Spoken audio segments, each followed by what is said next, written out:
March 15, 1944, 4:30 hours, Island of Bougainville, Pacific.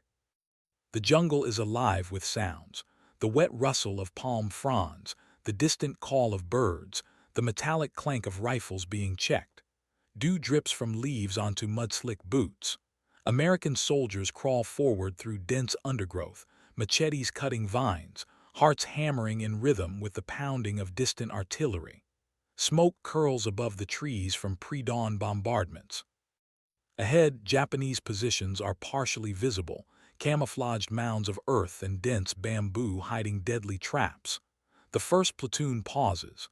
Officers whisper coordinates. You can almost feel the tension crackling through the humid air. Every man knows one wrong step could trigger a hidden mine or tripwire. With a sharp whistle, the assault begins. Grenades roll through entrances. Muzzle flashes erupt inside the bunkers. Screams echo, muffled by the thick concrete and earth walls. Soldiers dive, firing in bursts, smoke filling the narrow corridors. As the dust begins to settle, the first Americans push deeper into the bunkers. Darkness swallows them whole. The air is damp, pungent with the smell of sweat, decay, and gunpowder. Flashlights pierce the gloom, revealing narrow passageways, slit-like firing holes, and meticulously reinforced walls. It's then that the first discoveries shock them. Rows of carefully hidden supplies, rations stacked neatly in corners, and rifles laid out as if ready for the next occupant. Every detail tells a story of preparation, of men determined to survive at all costs. But amidst the order, chaos lingers. Blood-stained floors, the remnants of hurried defensive positions, evidence of lives ended in desperate last stands. A corporal finds a small bundle of letters tied together with fraying string. He opens it gingerly. The handwriting is neat, personal, almost intimate. A soldier's love letter to a family back home. A note to a comrade urging him to keep fighting. The human side of the enemy hits hard. This isn't faceless opposition. It's men, afraid and determined, trapped in the same nightmare of war. And yet every step is deadly. Another soldier triggers a concealed booby trap. An explosion rocks the tunnel, throwing dust and debris into the air. Men shout, scramble, and grip weapons tighter. The realization settles. Every bunker is a gauntlet, a maze of survival and death designed to test courage, patience, and nerve. The platoon moves cautiously, uncovering more horrors. Empty foxholes with skeletal remains, hastily abandoned personal items, and hidden weapon caches. Each room seems to echo with fear and desperation. And somewhere in the shadows, the question gnaws at them. How many more of these bunkers hide secrets even worse than what they've already seen? March 15, 1944, 600 hours, deep inside Bougainville bunkers. The air grows heavier as the soldiers descend further into the maze of tunnels. Flashlights cut through darkness, illuminating walls carved with painstaking care, reinforced with timber and concrete. Every corner could conceal a trap, or worse. The pungent smell of damp earth mixes with gunpowder and the faint metallic tang of blood. Private First Class James Jimmy Harris pauses at a doorway.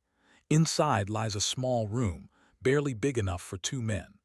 On the floor, the remains of Japanese soldiers slumped over their rifles, their faces frozen in a grimace of terror and exhaustion.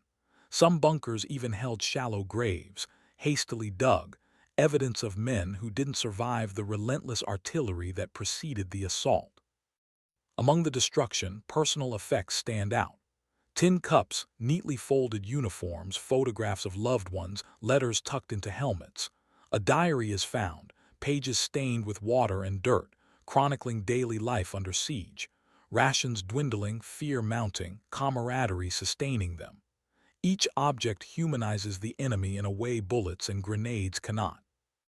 The soldiers step carefully, aware that the enemy left more than physical obstacles.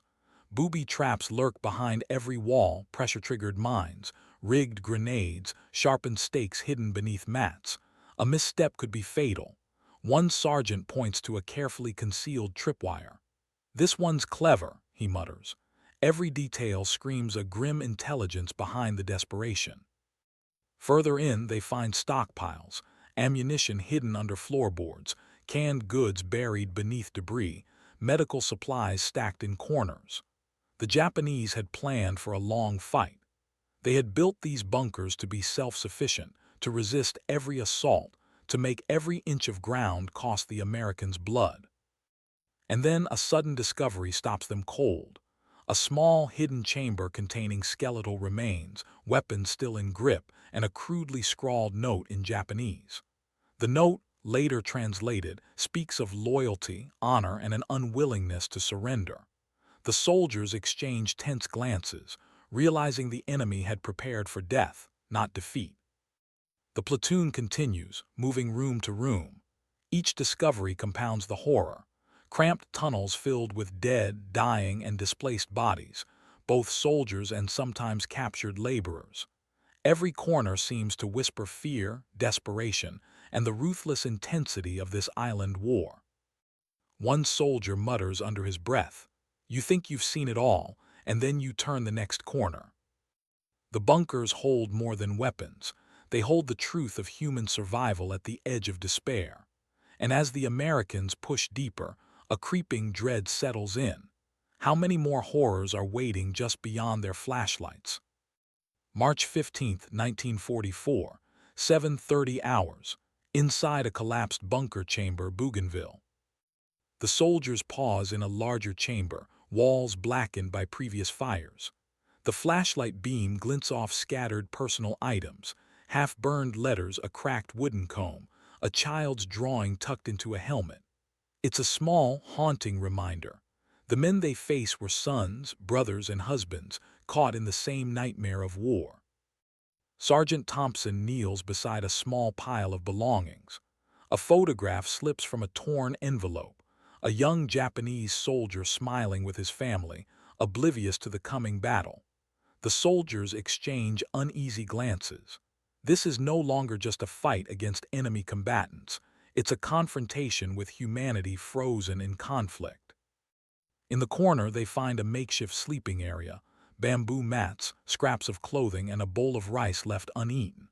Dust coats everything.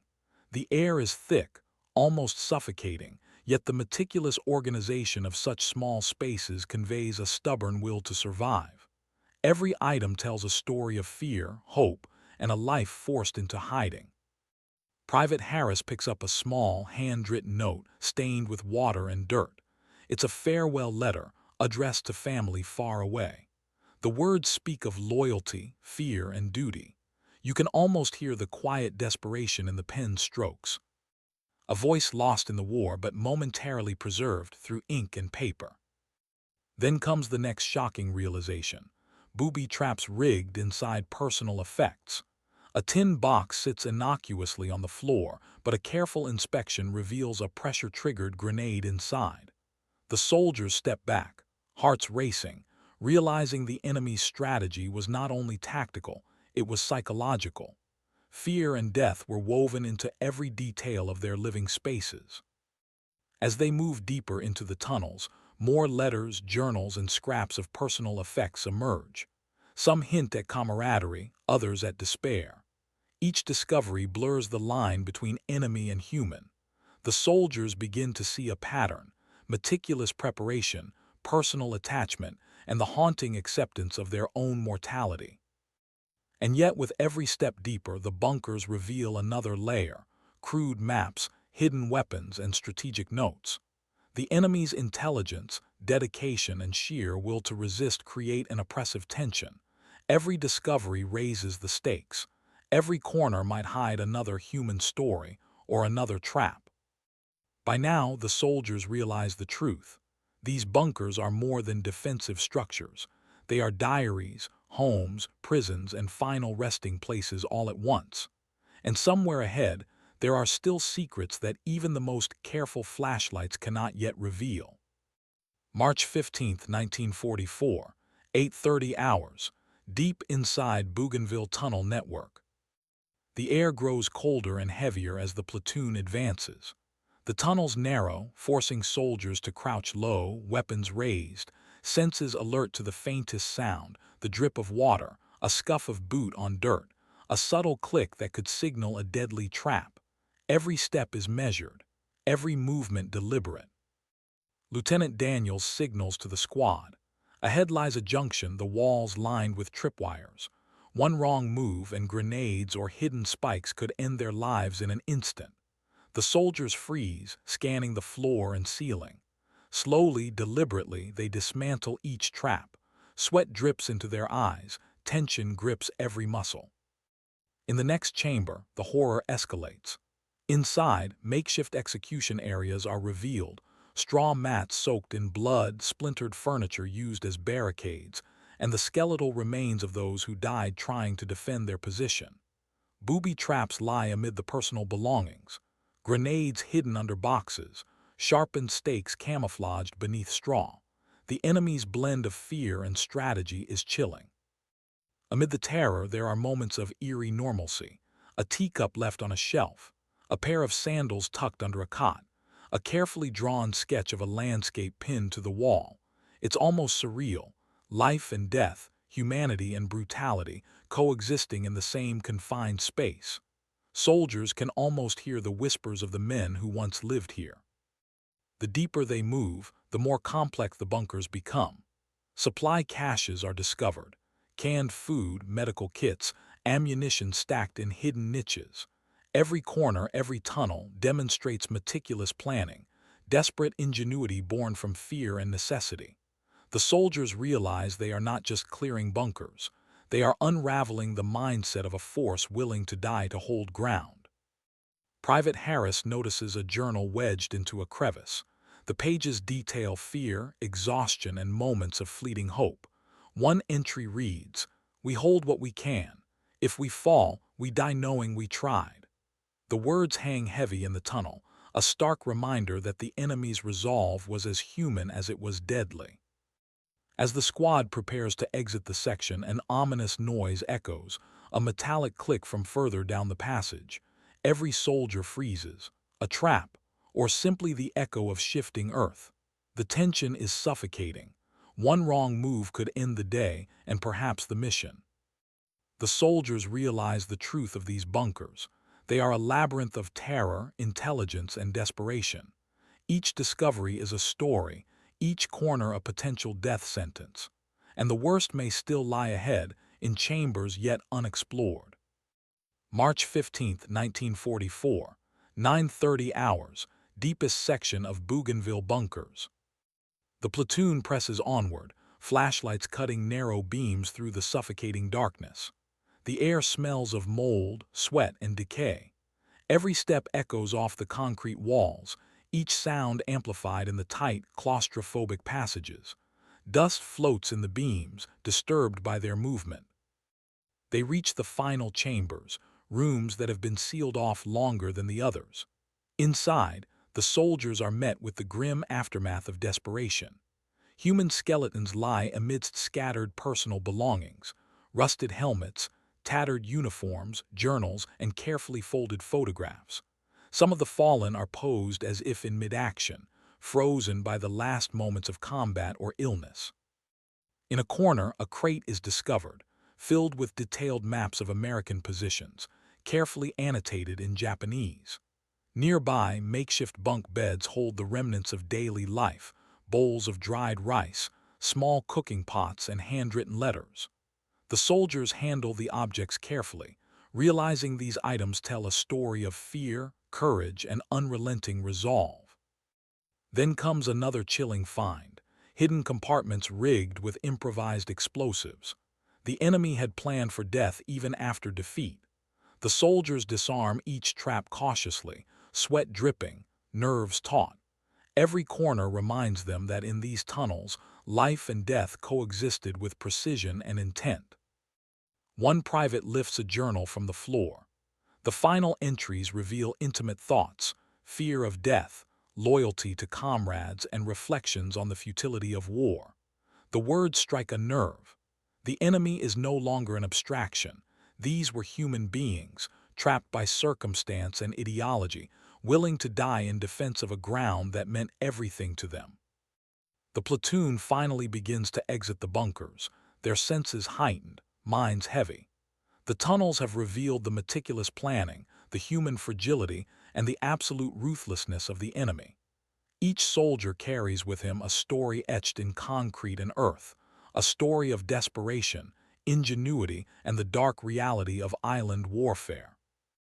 And as they emerge into the sunlight, a haunting thought lingers.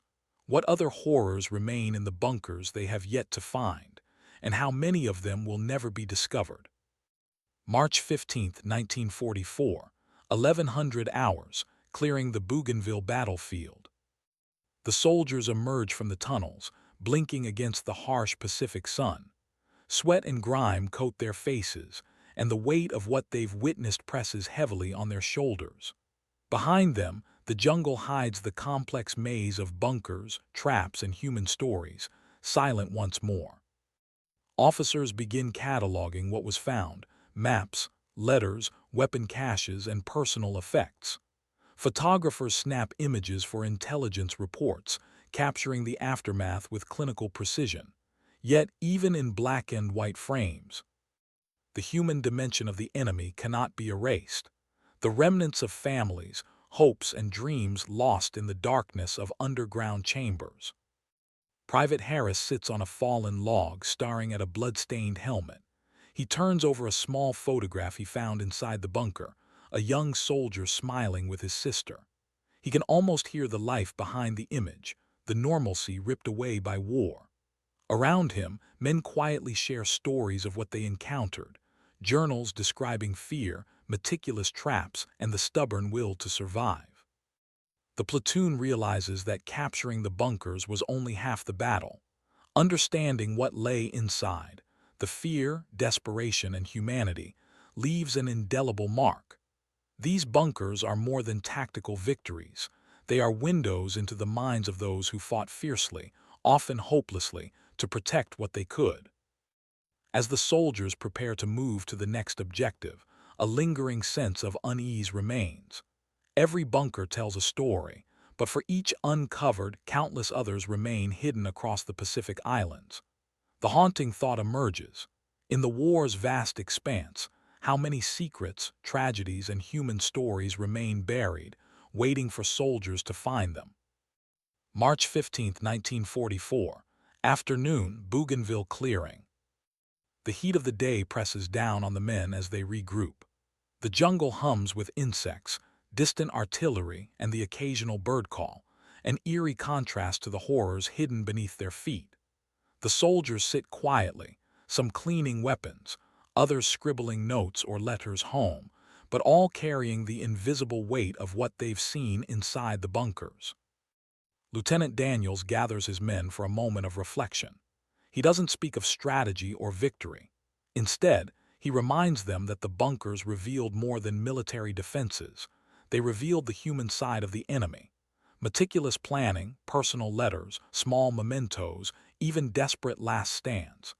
Each discovery tells a story of fear, hope, and loyalty, mirroring the experiences of the Americans themselves.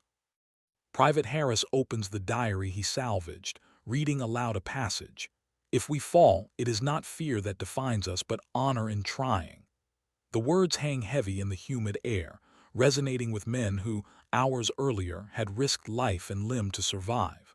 These were enemies, yes, but they were human. They were reflections of what courage and despair look like when stripped down to survival. Yet the bunkers also teach a harsher lesson.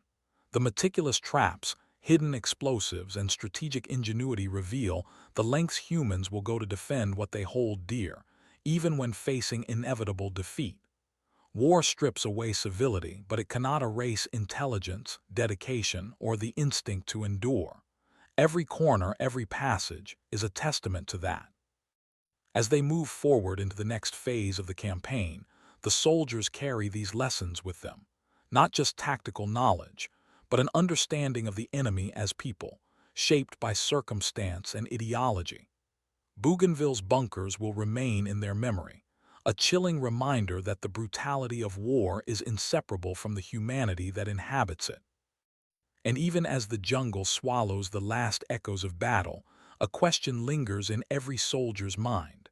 How many more stories like this lie hidden, waiting for those willing, or forced, to find them? March 16, 1944. Dawn, Bougainville Base Camp.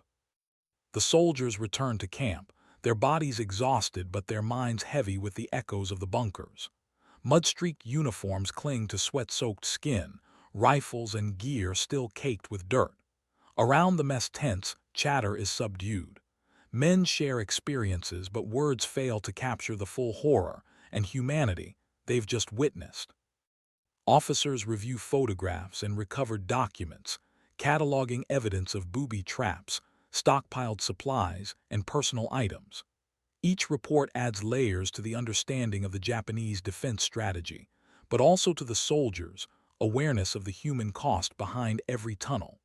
Letters from home and photographs that survived the fight are carefully preserved, testaments to lives abruptly ended or forever changed. Private Harris walks through the camp, holding the letters he salvaged. He notices the faces of young replacements, wide-eyed and eager, yet oblivious to what lies in the jungles ahead. He wonders how these new soldiers will perceive the enemy, through the lens of battle, or through the human traces left behind in those confined, deadly bunkers. Veteran soldiers discuss the tactics they've encountered: hidden tripwires, camouflaged grenades, and rooms prepared for last stands. But beneath the tactical analysis is a shared realization. The enemy's fear, ingenuity, and resolve mirrored their own. These were not faceless soldiers. They were human beings making impossible choices in impossible circumstances. As the sun rises over Bougainville, the platoon prepares to move on. The bunkers remain behind, silent guardians of the past. Yet their lessons persist, etched in the soldiers' memories in photographs, and in every carefully preserved letter or journal. Each discovery carries the dual weight of strategy and humanity, a haunting reminder that in war, the enemy is never just an enemy. They are people, with fears, hopes, and stories that survive in the shadows. A hush falls over the camp as the soldiers set out toward the next objective, the jungle swallowing their figures. And in the back of every mind, the same thought lingers. How many more horrors and truths remain hidden beneath the islands of the Pacific, waiting to be uncovered? March 17, 1944. Late morning, Bougainville outskirts. The platoon pauses at the edge of the next jungle path, sunlight filtering through the canopy, casting dappled shadows on the muddy ground. The air is thick, humid, and eerily quiet, except for the distant crack of artillery and the occasional bird call. Every soldier moves with heightened caution, the memory of the bunkers still fresh in their minds. As they advance, they begin to reflect on what the captured bunkers revealed.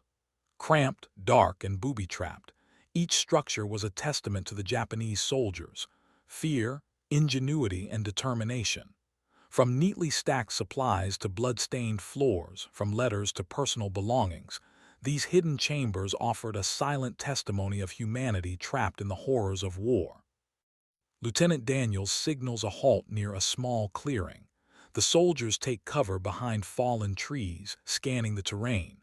Private Harris retrieves one of the letters he found, reading aloud, "Remember us not for our defeat, but for the courage we tried to hold." The words linger in the humid air, a haunting echo of lives extinguished far from home. Each bunker had been more than a military installation. It was a mirror reflecting the enemy's spirit. Fear coexisted with discipline, despair with hope, and ingenuity with desperation. The soldiers now carry these lessons with them, an understanding that the war they fight is not only tactical but profoundly human.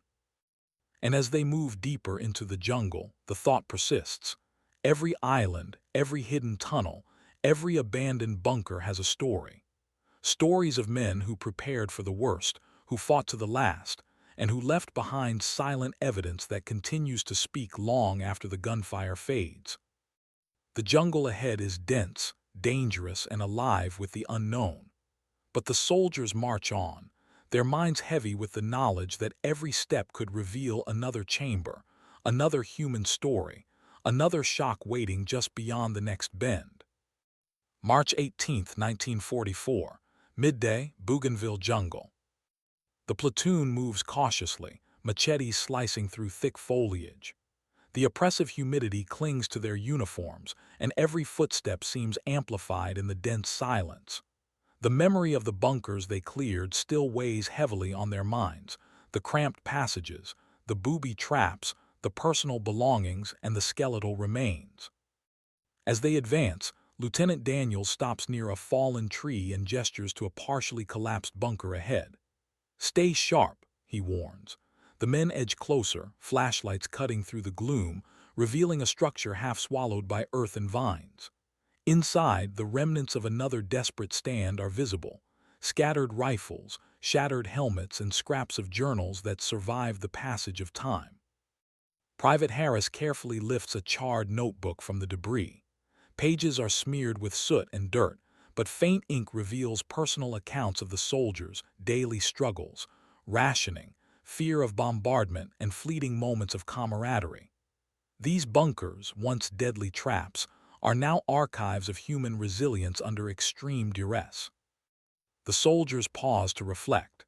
The enemy they once viewed only as combatants now seems unmistakably human, individuals making impossible choices, holding onto honor and survival as best they could. Every booby-trapped corner, every meticulously prepared stockpile, tells a story of determination and fear interwoven. As the platoon exits the collapsed bunker, a distant rumble signals approaching artillery. The soldiers tighten their formation, aware that danger is never far. Yet the bunker's lessons persist. Courage and desperation coexist, and the human spirit endures even in the darkest, most confined spaces. The jungle swallows them once more, but the echoes of what they found inside the bunkers, letters, personal effects, and skeletal remains, linger in their minds, haunting and instructive. And in every step forward, the haunting question remains: how many more untold stories of fear, courage, and humanity lie buried beneath the islands of the Pacific, waiting to be discovered? March 18, 1944, late afternoon, Bougainville perimeter. The sun begins to dip behind the thick canopy, casting long, trembling shadows across the jungle floor. The soldiers are weary, boots caked with mud, uniforms stained with sweat, and eyes shadowed by exhaustion. Yet the memory of what they uncovered in the bunkers refuses to fade. Every step echoes with the weight of human lives trapped in concrete and earth. Every corner turned recalls the narrow escapes and deadly traps. Lieutenant Daniels gathers his platoon one final time before nightfall. "These bunkers," he says quietly, "aren't just fortifications, they're testimonies." The men listen, faces grim, the gravity of his words sinking in. Each chamber, every hidden cache and personal belonging they've unearthed tells a story of fear, desperation, and unyielding resolve. Private Harris flips through the last letter he salvaged. The ink faded, but the emotion still vivid. It speaks of love, duty, and an unwillingness to surrender. A voice frozen in time, a reminder that the enemy they faced was human, with hopes and fears not so different from their own. The soldiers feel a mix of sorrow, respect, and the haunting understanding that war strips away life yet leaves traces of it behind, etched in tunnels and crumbling walls. As the platoon sets up camp for the night, the jungle grows silent but watchful. The bunkers, now behind them, lie dormant, silent, dark, and filled with stories still waiting to be fully told. These were the final shadows of a war fought in confined spaces, where courage, fear, and human fragility intertwined. The soldiers lie under the faint glow of the setting sun, contemplating the lessons carved into the earth by men who had fought, survived, and perished. They realized the bunkers were more than military obstacles. They were mirrors, reflecting the universal struggles of humanity in the face of death. And even as night falls, a final truth lingers. Every bunker captured, every letter read, and every life glimpsed in these tunnels serves as a stark reminder of war's brutal reality and the indomitable human spirit within it.